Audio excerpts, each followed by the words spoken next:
حضرت علی رضی اللہ تعالیٰ عنہ نے فرمایا، تین انسان تین چیزوں سے محروم رہیں گے: غصے والا صحیح فیصلے سے، جھوٹا عزت سے، جلد باز کامیابی سے۔ نماز نہیں تو زندگی بیکار ہے۔ رزق اور موت کا خوف مت رکھو، یہ اللہ کا اختیار ہے۔ کسی کے لیے ہر وقت حاضر رہو گے تو لوگ اچھا نہیں فالتو سمجھ لیتے ہیں۔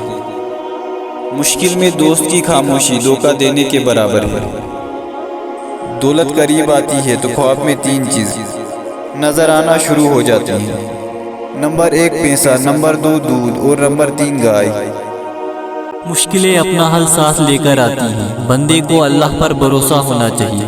امام علی علیہ السلام نے فرمایا، غم کو دور کرنے والی بہترین چیز تقدیر الہی پر بھروسہ کرنا ہے۔ لالچ تمام برائیوں کی جڑ اور علم تمام خوبیوں کا سر چشمہ ہے۔ حضرت علی رضی اللہ تعالیٰ عنہ نے فرمایا، کسی کی تباہ حالی پر خوش نہ ہو، خبر نہیں کل زمانہ تمہارے ساتھ بھی یہی برتاؤ کرے۔ جب مرد کو کسی عورت کی یاد تڑپاتی ہے تو یہ ایک نشانی ظاہر ہوتی ہے۔ جب عورت کو یاد کر مرد کی آنکھوں سے آنسو آ جائے تو سمجھ جانا کہ مرد کو عورت کی یاد تڑپا رہی ہے۔